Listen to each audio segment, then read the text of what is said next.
Pues bien, bienvenidos de vuelta a esta serie de episodios de la historia crítica de la Iglesia Católica, Apostólica y Romana, donde llegamos al episodio 6, la irrupción del Islam, eh, parte primordial y fundamental en el desarrollo de la historia occidental y del mundo, prácticamente.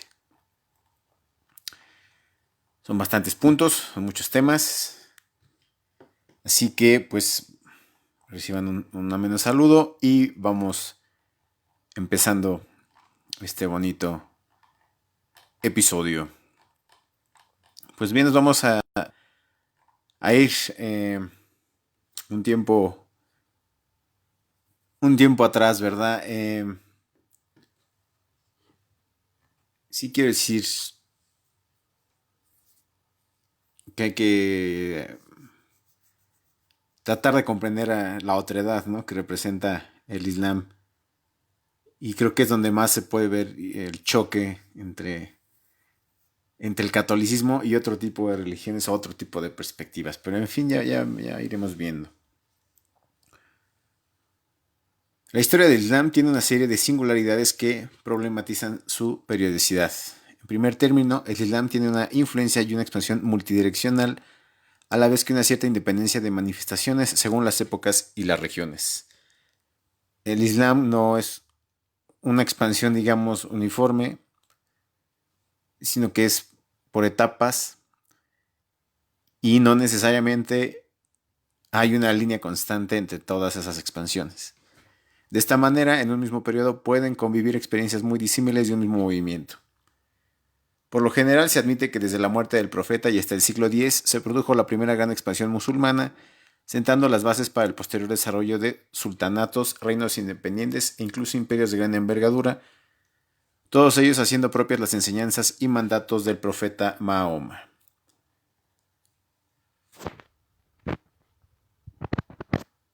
Para entender esto, pues tenemos que hablar obviamente de el profeta y vámonos con esta bonita biografía, ¿cómo no? El profeta nace el 26 de abril del 570 después de Cristo en las afueras de la Meca, comerciante y caravanero, casado con una rica viuda a los 40 años, y Mahoma va a experimentar su primera revelación divina en una cueva ubicada cerca de su ciudad natal, y desde entonces comenzó a predicar la palabra de Dios que sus discípulos luego recopilarán en el texto sagrado del islamismo llamado el Corán. Los seguidores del Islam se denominan musulmanes, del árabe muslim, que vendría siendo que se somete, y creen que Mahoma es el último de los profetas enviados por Dios y sello de la profecía. Y el libro sagrado del Islam es el Corán, y según los musulmanes fue dictado por Alá a Mahoma a través de Jibril, también conocido como el Arcángel Gabriel para los católicos. El 16 de julio del 622, Mahoma junto con un grupo de seguidores marcha a la ciudad de Medina en una migración conocida como la Hegira, y la conquista de la Meca o la toma de la Meca es el hecho de la caída de esta ciudad santa del Islam en la actual Arabia Saudita en manos de los musulmanes liderados por el profeta Mahoma el 11 de enero del año 630, 20 del Ramadán. Cabe mencionar que una cosa es el Islam y otra cosa es la cultura árabe, por determinarlo de alguna manera. Y en este episodio van a ver cómo se va a ligar o a decretar por qué el Islam contiene esta gran influencia árabe, a pesar de que no necesariamente ser árabe implica ser del Islam o ser del Islam implica ser árabe. Una de las cosas remarcables de la cultura islámica y del Corán en sí mismo es que, y también de Mahoma, es que es un profeta guerrero, es un profeta que toma las armas y es un profeta que va al combate. Igual el dios Alá es el que te llama a combatir. Y para muestra, pues aquí un botón, ¿no? Tenemos la Sura 2, 190-192 del Corán, que dice así: combate en el camino de Dios a quienes te combaten, pero no seas el agresor. Dios no ama a los agresores. Mátalos donde los encuentres, expúlsalos de donde te expulsaron. La persecución de los creyentes es peor que el homicidio. No lo combatas junto a la mezquita sagrada hasta que te hayan combatido en ella, Si te combaten, mátalos. Esa es la recompensa de los infieles. Si dejan de atacarte, Dios será indulgente, misericordioso. Entonces, tomando estas enseñanzas, Mahoma llega a la Meca y acaba con los religiosos, porque era un centro religioso preislámico, y destruye los santos que se adoraban ahí, que curiosamente eran 365 santos. Llega a la Kaaba, que es la casa que se encuentra en el centro de la gran mezquita de la Meca, y destruye estos 365 ídolos. Curiosamente son 365, cabe remarcar. Y se dice que recitó el siguiente verso del Corán: di la verdad, ha llegado y la falsedad se ha ido. La mentira está destinada a desaparecer. Dicho esto, el pueblo se reunió en la Kaaba y Mahoma pronunció el siguiente discurso: no hay más Dios que Alá, Él no tiene asociado. Él ha hecho buena su promesa de que Él llevó a cabo a su siervo y le ayudó y derrotó a todos los confederados. Tiene en cuenta que toda solicitud de privilegio, ya sea de sangre o de propiedad, es abolida excepto el de la custodia de la Kaaba y de suministrar agua a los peregrinos. Tenga en cuenta que para cualquiera que es asesinado, el dinero sangriento es de 100 camellos. Pueblo de Quraysh, por cierto, Alá ha abolido de ti todo el orgullo del tiempo de la ignorancia y todo el orgullo en su ascendencia, porque todos los hombres descienden de Adán y Adán fue hecho de barro. En el Corán podemos encontrar no solo al arcángel Gabriel, no solo a Adán, vamos a encontrar también a la Virgen de Fátima, vamos a encontrar a Moisés, a Jesús, a Abraham, obviamente el origen, que son reconocidos también como profetas, más no como, digamos, los finales. Y que hay una bronca ahí con los judíos, ¿no? Porque ellos defienden más a Isaac. Ellos son los descendientes de Isaac, no son los descendientes de Ismael. Y pues bueno, de ahí viene este bello conflicto de las culturas del desierto, que hasta nuestros días perdura, y del cual el catolicismo es una derivación. Pero si han seguido esta serie de episodios, podrán vislumbrar que es primero el catolicismo y luego viene el surgimiento del Islam. Ahora, ¿qué es la Kaaba? Que curiosamente en árabe es el dado o el cubo. Que se encuentra en la actual mezquita de Masjid al-Haram, en la Meca.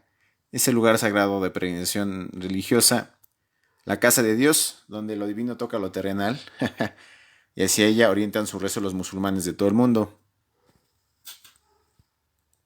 Esto es importante remarcarlo. Dentro de la religión islámica tienes que hacer oraciones en el sentido de la Meca, donde se encuentra la Kaaba, para que haga buena energía, para que estés dando el respeto que se merece a Alá, ¿no? Y recordando el principio de todo. Ahí se supone que es la casa de Abraham, tengo entendido. Y es... se le tienen que dar 12 vueltas a... No me acuerdo si son 12 o 13, discúlpeme, no lo verifiqué. Sí, son 12 vueltas alrededor de la Kaaba para terminar o concluir lo que es la peregrinación a la Meca. Que primero es Medina y luego ya se llega a la Meca porque está siguiendo pues, el camino que siguió el profeta para la conquista y toma, reitera, de la Meca. Y entonces así estás cumpliendo con tu deber como seguidor del Islam o musulmán.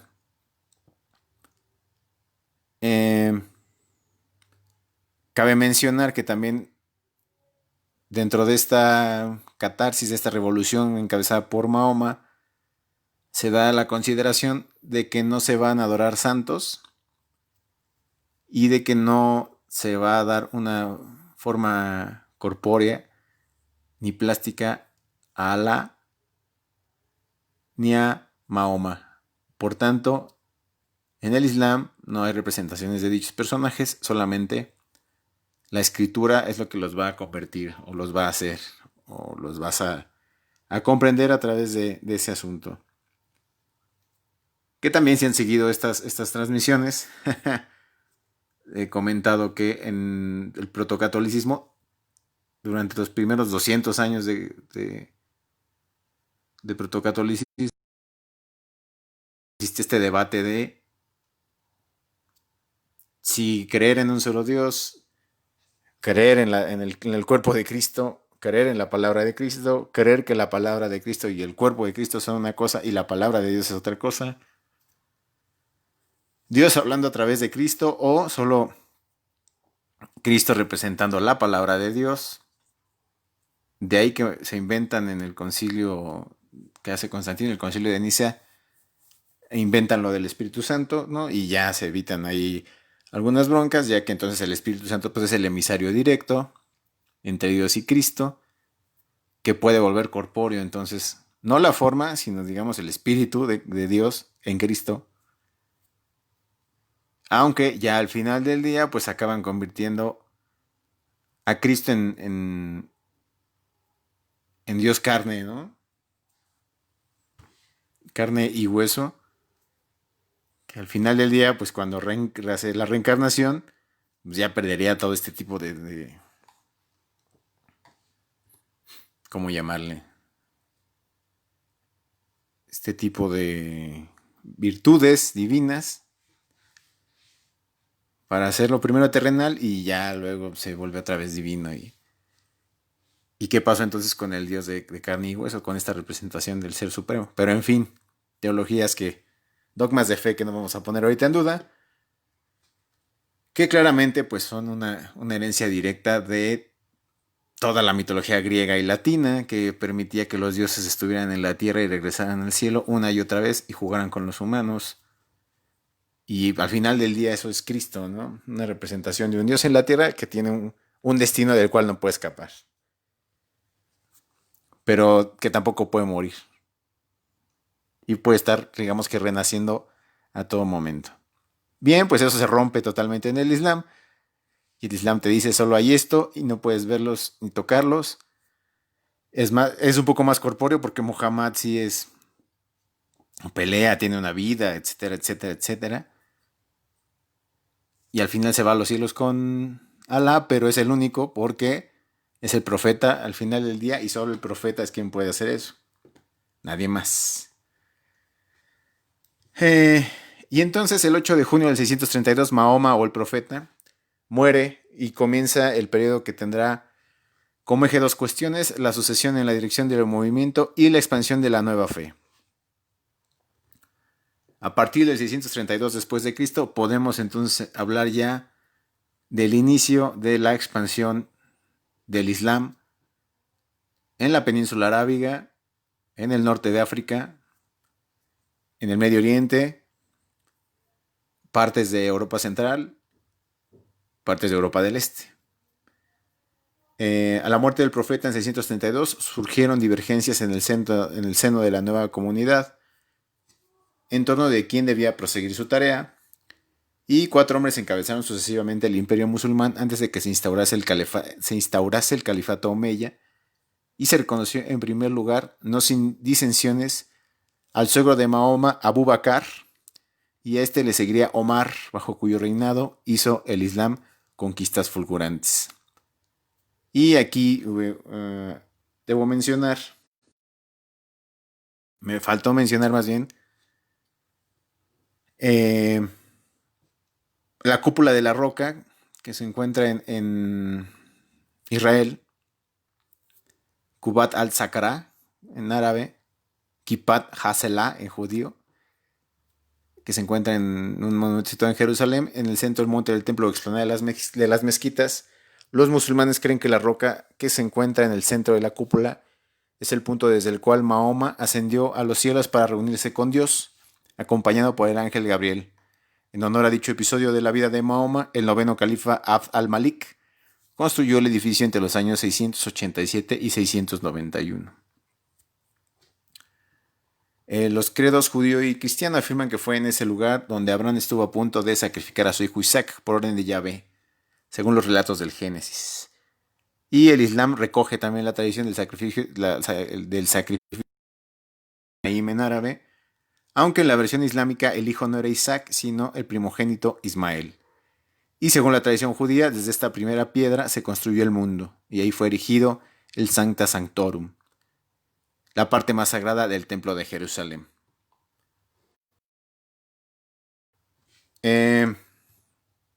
Entonces, como estamos hablando de los árabes, pues es esta mezquita con cúpula de oro donde se alberga la piedra en la cual el profeta Mahoma se eleva a los cielos de la mano del ángel Gabriel, y creo que se lleva a su caballo inclusive. Cabe mencionar que la cultura árabe y los caballos van de la mano. Algunos estudios creen o aseguran, como lo puede usted ver en Ben-Hur, la clásica película con Charlton Heston, que los árabes ya les vendían caballos al Imperio Romano, o las culturas preislámicas árabes que existían en el Medio Oriente ya le vendían caballos al Imperio Romano. Asimismo, tanto árabes como judíos pues siempre han estado mercando en lo que es la ruta de la seda, que viene desde China y llega hasta Constantinopla, a Italia. Y este tema de la ruta de la seda lo trataremos quizás un poco más adelante cuando lleguemos al tema de las cruzadas. La expansión del Islam es uno de los fenómenos más asombrosos de la historia, ya que en apenas 10 años, tribus nómadas de Arabia, seguidoras de la doctrina de Muhammad o Mahoma, arrebataron al imperio bizantino sus posiciones en la franja sirio-palestina y en Egipto, mientras que su triunfo sobre el imperio persa les reportó las tierras de Irán e Irak. Como comentó Napoleón, si el cristianismo necesitó 300 años para conquistar medio mundo, el Islam solo necesitó 20. Un siglo después de la muerte del profeta, el ámbito de la dominación árabe era enorme, del río Indo del Atlántico y del Sahara a los Pirineos, el Cáucaso y Asia Central. Buena parte de este periodo de expansión se produjo bajo el gobierno de los omeyas, una dinastía de califas que rigió el Islam de mediados del siglo VII a mediados del siguiente y que se prolongaría en la España musulmana entre los siglos X y XI. En el tiempo de la dinastía omeya se consolida la división religiosa del Islam en tres facciones: la mayoritaria de los sunnis, seguidoras de la Sunna, la tradición ortodoxa árabe, representados entonces por los omeyas, y la Chi, predominantemente en Irán e Irak y partidaria en ese momento de Hussein, nieto de Mahoma, y la de los jarichíes, extendida por África Oriental y algunas zonas de Arabia y enfrentada a las otras. Y este enfrentamiento se ha mantenido entre la Sunna y el Chi o la Chi hasta nuestros días. Así también como tenemos problemáticas, ya que los omeyas eran, digamos que pro-árabes, ¿no? Impulsaban una agenda árabe dentro del Islam, y el resto de los pueblos pues no, digamos que no se sosegaban hacia esas cuestiones culturales, pero los omeyas vendrán siendo unos árabes propagandistas en toda la extensión de la palabra. Del 634 al 750 es la primera expansión del Islam. Reiteramos, conquista del resto de Arabia, influencia sobre Palestina, Siria, Irak, África Oriental y España y Francia. En el 650 al 680, el periodo de guerras civiles, el gobierno de la dinastía de los omeyas, la primera en constituirse como tal desde la muerte del profeta. Finalmente, la guerra civil de la fe islámica en dos principales ramas, las que persisten hasta la actualidad, sunitas y chiitas, quienes reivindican para sí la legitimidad de la dirección del poder musulmán. Me pregunta mi estimado Adrián Alejo, ¿cuándo nace el Islam? En el 632 después de Cristo, en la Meca. con la muerte del profeta Mahoma. En la derrota de... ¿Qué me quedé? En el 648 después de Cristo, la derrota de... no, Al-Malik es una de las principales figuras de la dinastía Omeya. Además de construir la cúpula de la roca, que ya hablamos de ella en Jerusalén, e imponer el árabe como lengua oficial en toda la administración musulmana, firmó una tregua de 10 años con el emperador de Constantinopla y utilizó los servicios de numerosos funcionarios cristiano-bizantinos en cargos civiles. Ellos contribuirían al desarrollo de las artes y a la traducción de obras de filósofos, médicos y sabios del mundo de lengua griega, y también acuñó las primeras monedas islámicas. Hasta entonces los árabes usaban las bizantinas y persas, que llevaban grabada la frase Dios es único, Dios es eterno. Después vamos a hablar rápidamente del Islam hasta el año 1000, con el califato abasida, fin de la primera etapa de la expansión del Islam, del 750 al 1000 después de Cristo, marca el inicio de su consolidación interna. Los abasidas no gobernarán disciplinadamente al mundo, surgimiento de numerosos reinos y califatos con gran independencia del poder central, tanto en España, Marruecos y Egipto. En estos reinos se vivirán procesos de gran esplendor cultural y científico, acompañados por una tendencia a la integración de las influencias de las diferentes regiones. En el 732, bajo el largo mandato de Hisham, en la primera mitad del siglo VIII, el califato alcanzó los máximos límites territoriales. Sus ejércitos alcanzaron Provenza y Aquitania en Francia, conquistaron Narbona y llegaron a Poitiers, donde el avance quedó frenado por el príncipe franco Carlos Martel.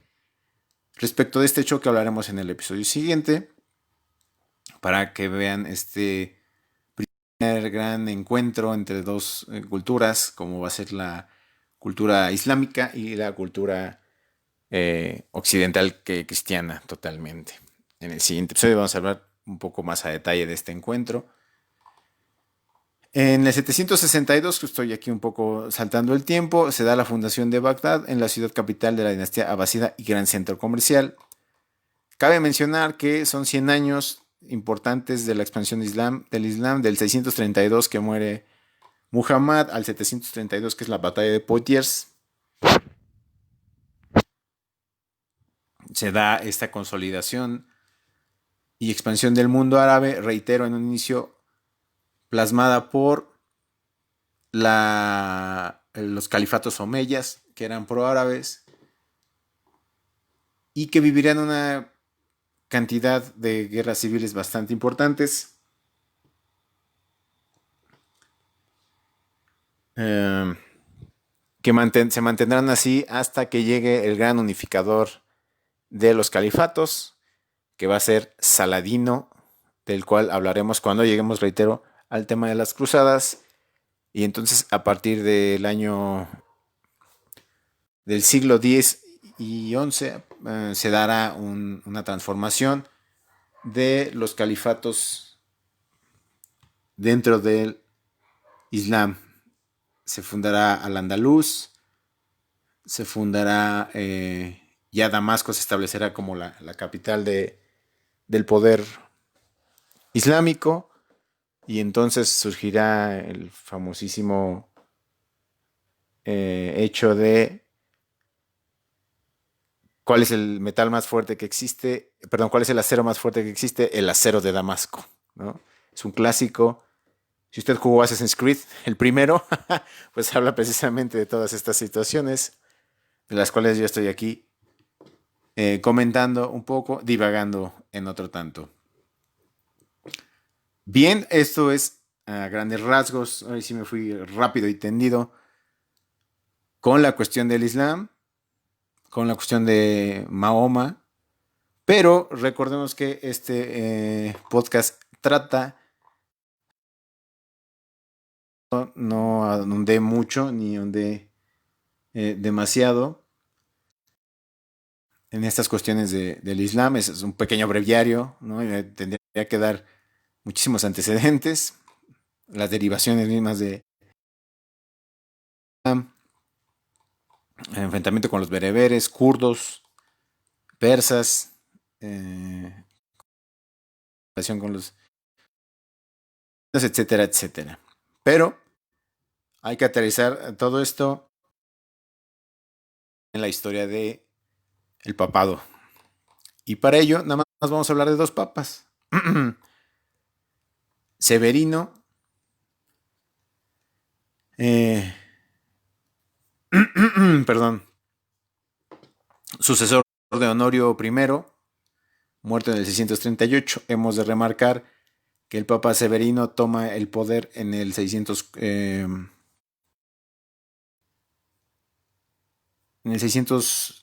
A ver. Severino, sucesor de Honorio I, perdón, que había muerto en el 638.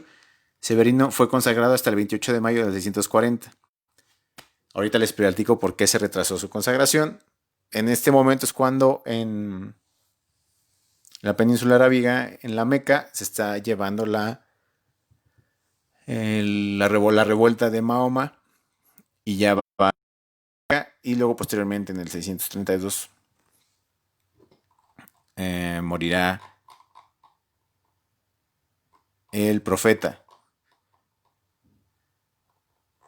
Y en el 640, 8 años después de la muerte del profeta, llega entonces Severino al poder en el papado de Roma. Pero aquí viene la historia buena. ¿Y por qué no fue nombrado en el 638 sino hasta el 640? Debido a que el emperador bizantino Heraclio se negó a la confirmación del nuevo papa hasta que éste se comprometiese a firmar la Etesis, un edicto promulgado por el emperador en el que se realizaba una profesión de la fe monotelista. En respuesta, el papa bloqueó los fondos que servían para pagar a las tropas bizantinas encargadas de proteger Roma, lo que provoca que Heraclio ordene al exarca de Rávena, Isaac, se haga con el tesoro de la iglesia. Ante esta amenaza, los legados del Papa prometieron que éste firmaría la fórmula, obteniendo con ello la confirmación de la elección papal y la subsiguiente consagración.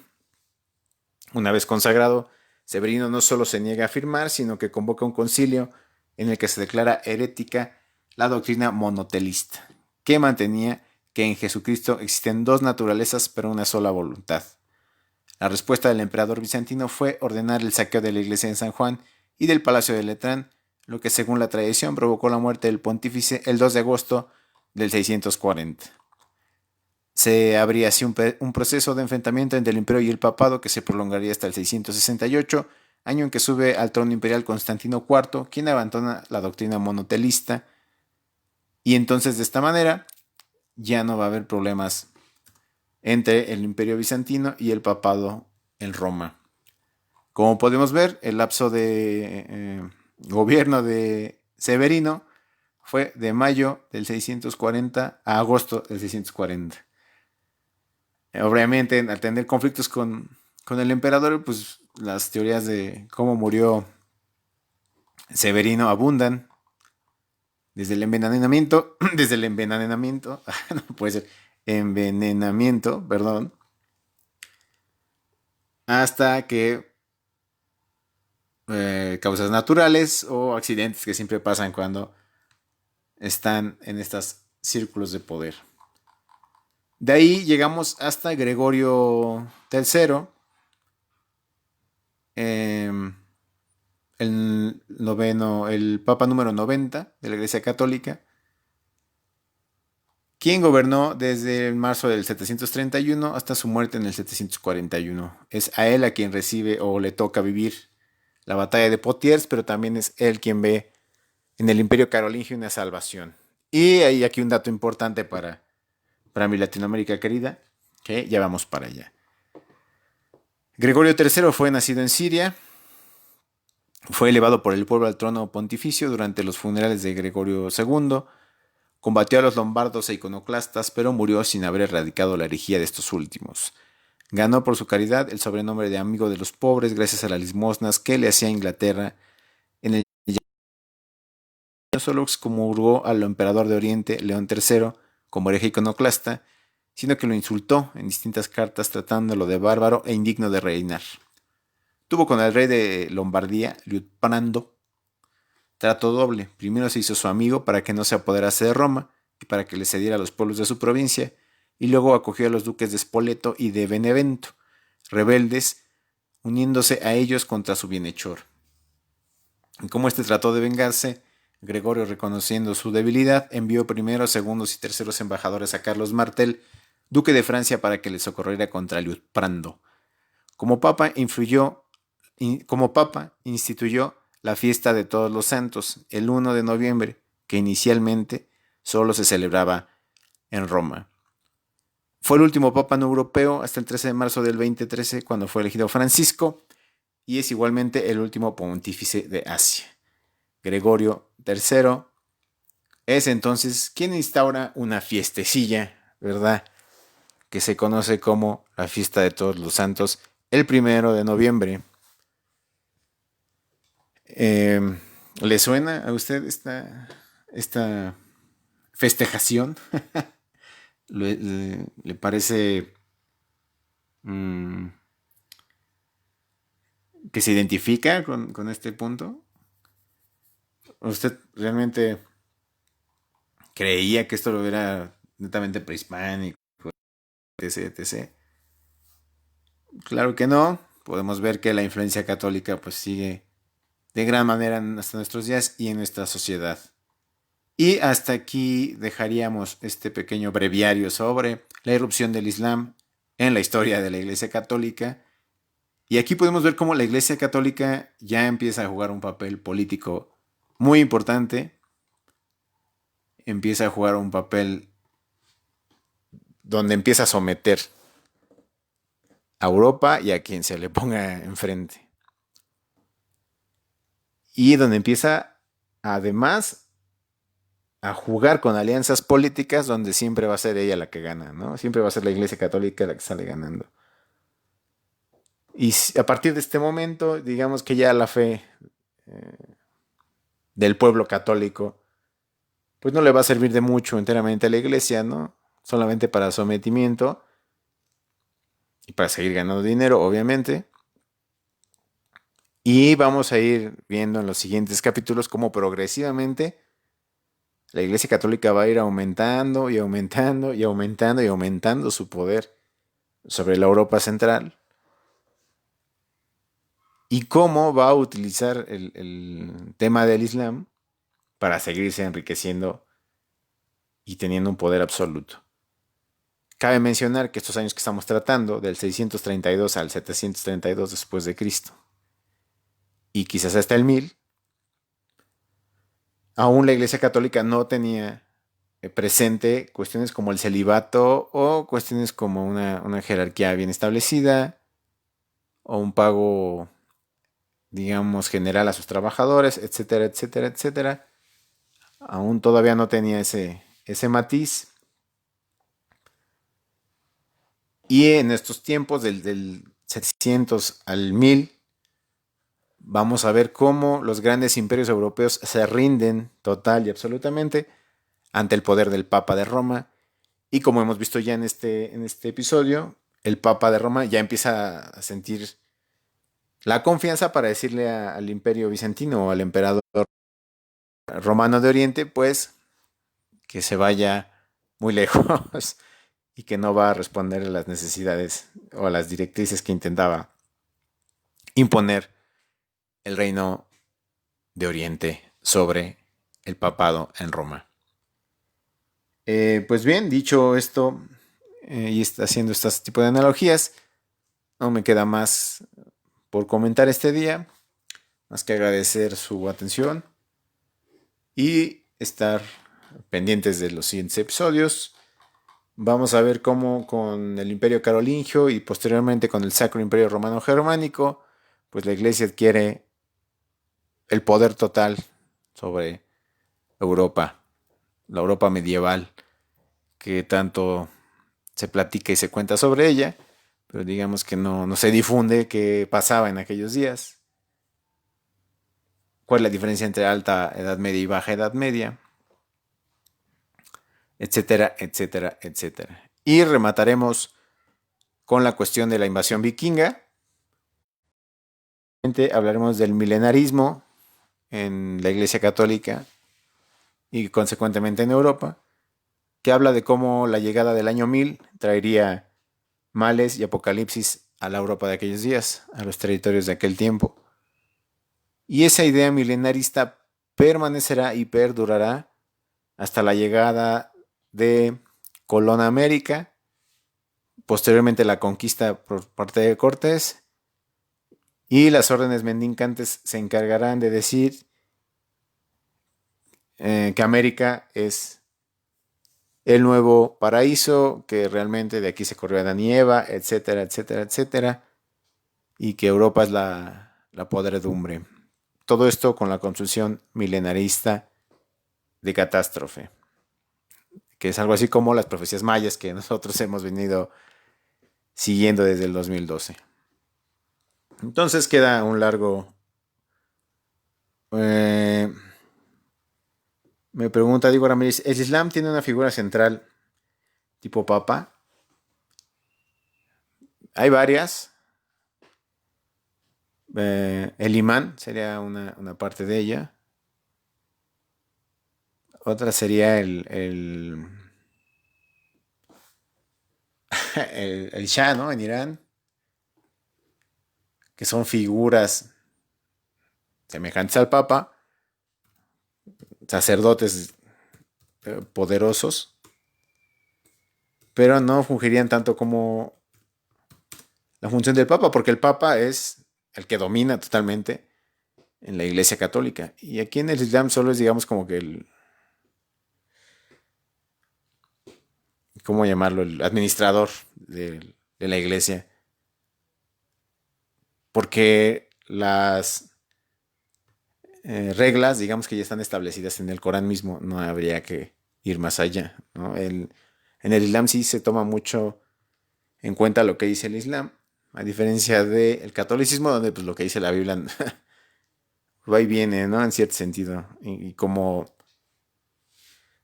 eh, lo mencioné en algún punto, inclusive hay un derecho canónico, ¿no? O sea, eso ya hace enteramente distinto uno del otro. El catolicismo ya funge como una institución como tal, que separa bien a Dios lo que es de Dios y al Papa lo que es del Papa, ¿no? La fe a Dios y el dinero al Papa, digámoslo de una manera más coloquial. Y en el Islam no, en el Islam se mantiene todavía esta separación, o más bien al revés, hay una unificación de fe y administración que va de la mano en una sola línea. Entonces, por lo tanto, respondería que no hay una figura como el Papa en el Islam, mi estimadísimo Diego. Y entonces, yo sé que se puede ahondar mucho en este tema del Islam. Quizás más adelante hagamos más programas al respecto. Yo soy fan de esta cultura islámica, ¿no? Siempre me ha llamado la atención. Y quizás más adelante podamos hablar más de este tema. ¿Hay alguna otra, si no hay alguna otra pregunta, con muchísimo gusto les respondo. Y si no, no me resta más que decir un hasta pronto y que tengan ustedes un excelente jueves. Nos estamos escuchando o viendo en el siguiente episodio de esta serie de historia crítica de la Iglesia Católica, Apostólica y Romana. Hasta luego.